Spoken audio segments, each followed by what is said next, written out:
Coffee breaks. Ladies and gentlemen, we move forward and now we have a talk on a presentation on trade patterns which will be presented by Mr. Peter Klerk, Senior Economist ISO. Mr. Peter joined the International Sugar Organization as Senior Economist in January 2018, following a career focused on sugar market operations at Itochu Europe, PLC, Armajaro, and ED&F Man over a 12-year span. He holds a BSc in Econometrics from the London School of Economics and MSc in Economics from University of York and is a part-qualified accountant. Let's welcome Mr. Peter Klerk with a round of applause, ladies and gentlemen, who's a senior economist at ISO. We welcome you.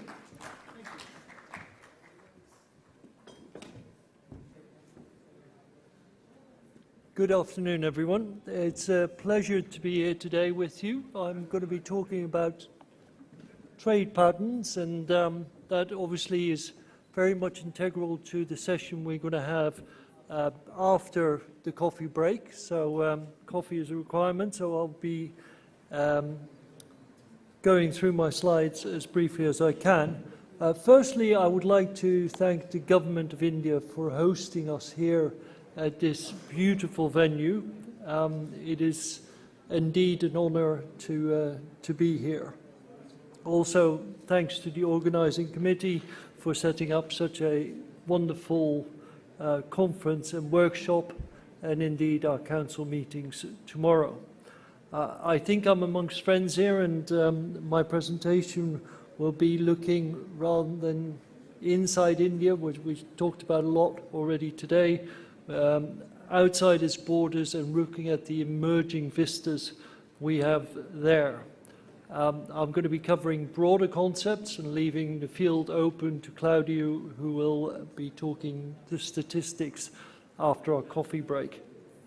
So trade patterns. On the left we have the situation in cocoa, where most cocoa seems to travel from West Africa to Europe and the US.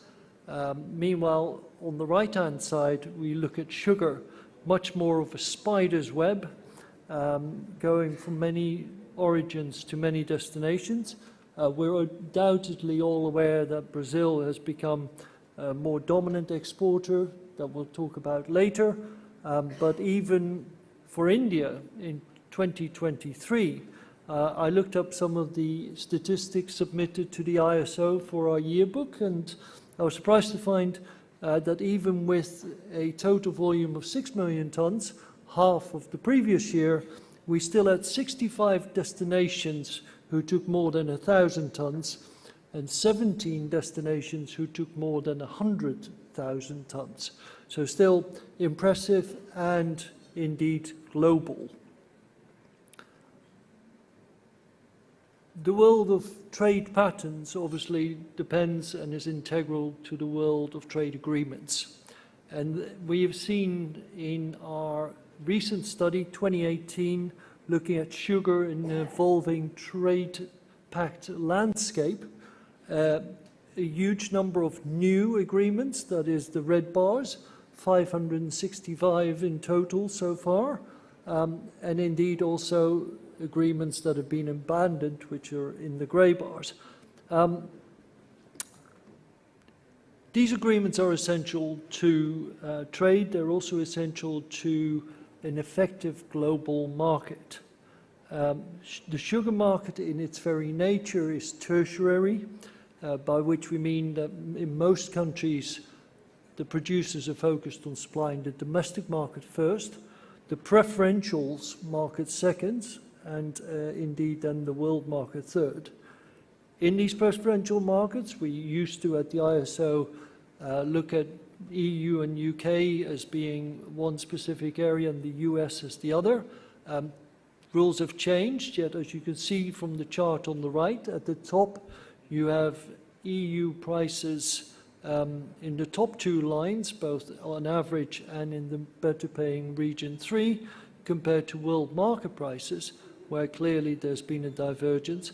And interestingly, in the US chart below it, we have a situation where prices are elevated there as well, leading some sort of to a bit of a coincidental interest in sugar supplies between the two.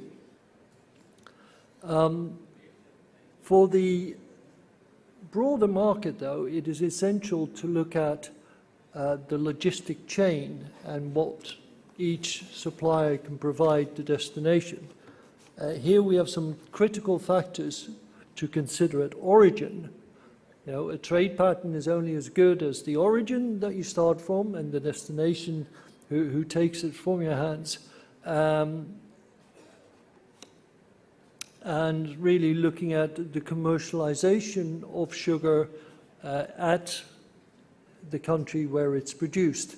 So here I have two charts, two from Brazil, the two maps, and two from Australia, the extra long supply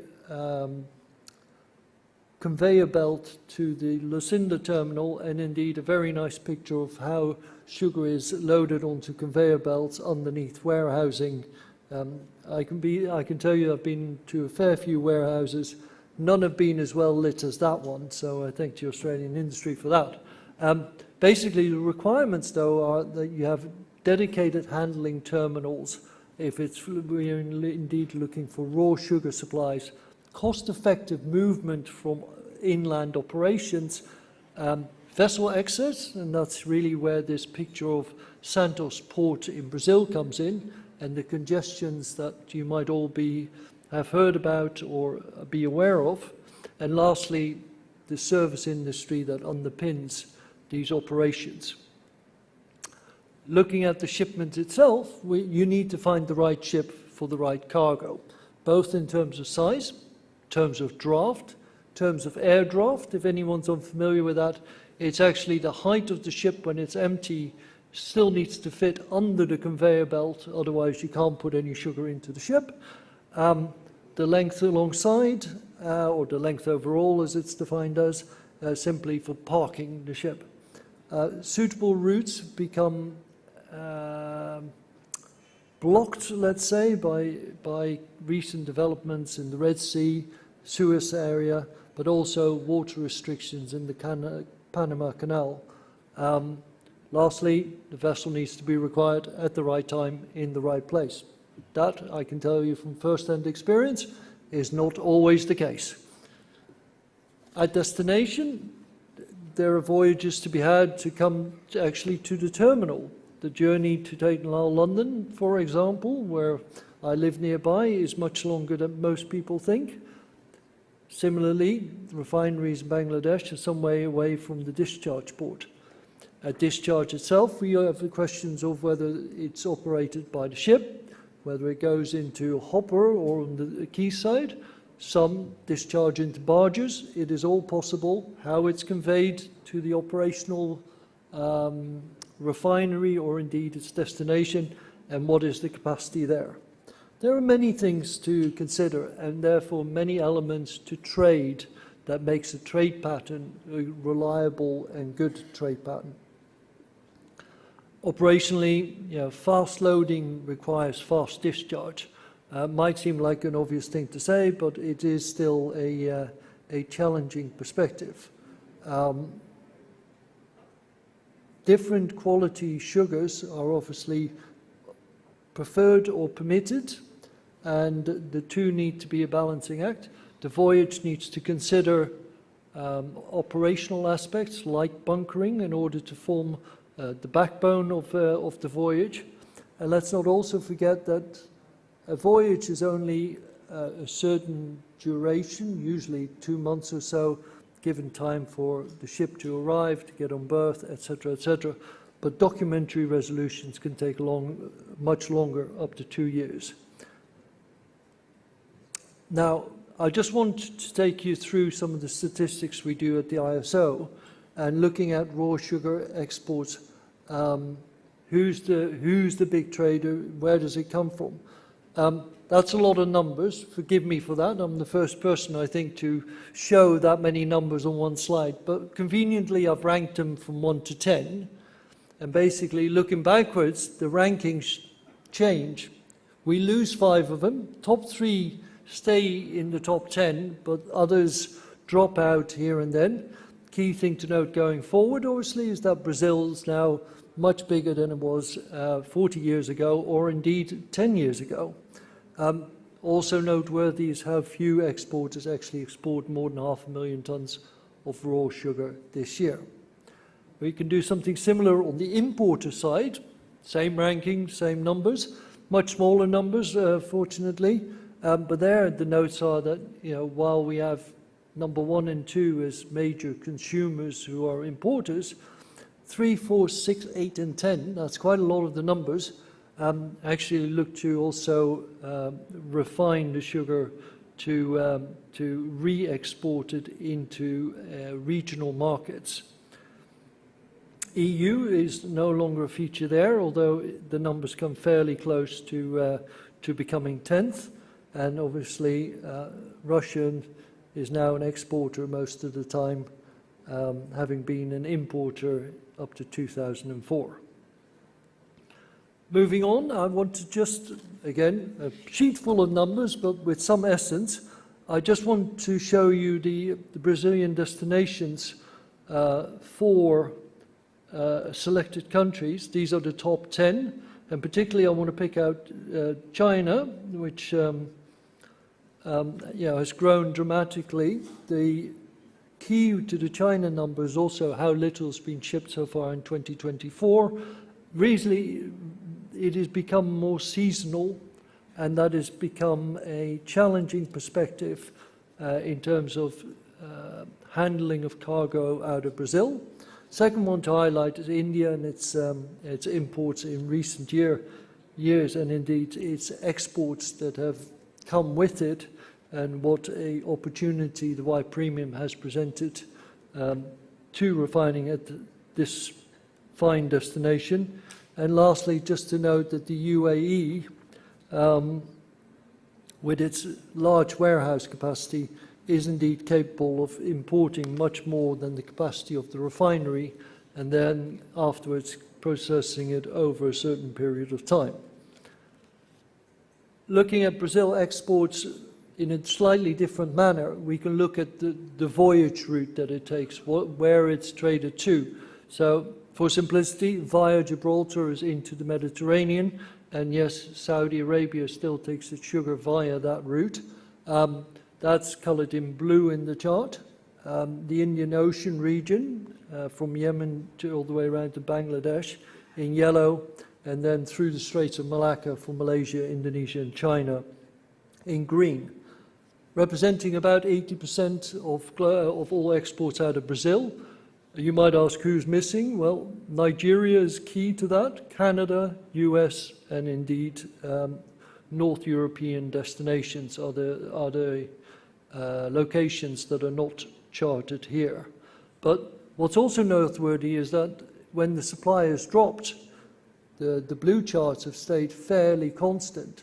It's the regional, let's call it, it's a more accessible market that they are concentrating on, rather than the further destinations of the Far East or indeed the Indian Ocean region.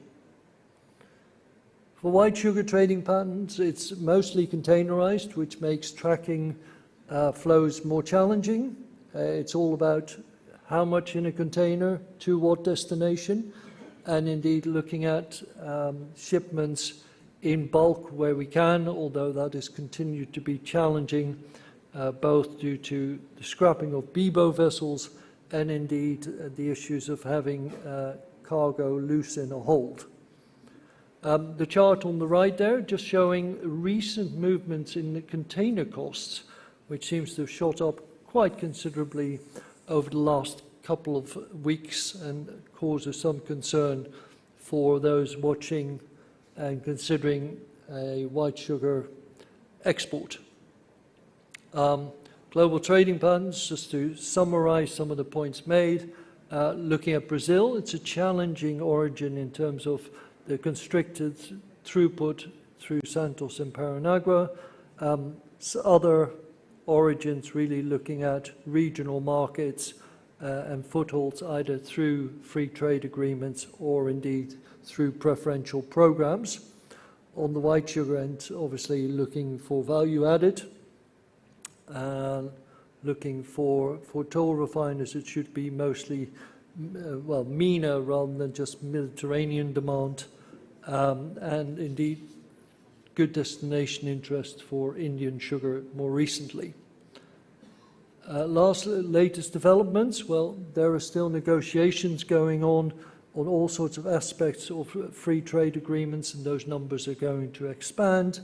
White premium weakness is a reasonably current development, where we're no longer looking at it being high returning, but given the cost of refining and indeed the cost of freight, possibly a more challenging return. US quota system getting amended on a regular basis in order to facilitate more imports from more origins, and indeed China's imports becoming more seasonal. Changing more evolutionary, I could not help myself but mention the ethanol blending fuels and indeed the fantastic work done here in India for promoting that objective. Ethanol trade, in terms of ethanol imports, obviously go through port tank terminals and are indeed found to be a good trade pattern in many other countries, and something I will promote at the end. The last couple of points are just highlighting what might happen in the future as being evolutions in our market. The challenge for India, well, there is major growth expected in the ethanol program, and it might indeed rely on ethanol imports if so permitted. The molasses supply, obviously, from a trade perspective, has come down for India, and that has meant that currently the market is really valuing molasses quite strongly. For sugar trading opportunities, we need to keep a watch on demand for specific qualities, as well as the way in which exports, when they come, will be priced in the markets. Regional trade is always preferred, is really looking, highlighting this play to your strength consideration. The Brazilians clearly show that pattern, and I think it's fairly obvious for many others to follow, excuse me. And lastly, for India, I think the opportunities around trade, are supported by fantastic logistic pathways and indeed ports which can facilitate expanded flows. With that, I leave you, and thank you very much for your attention.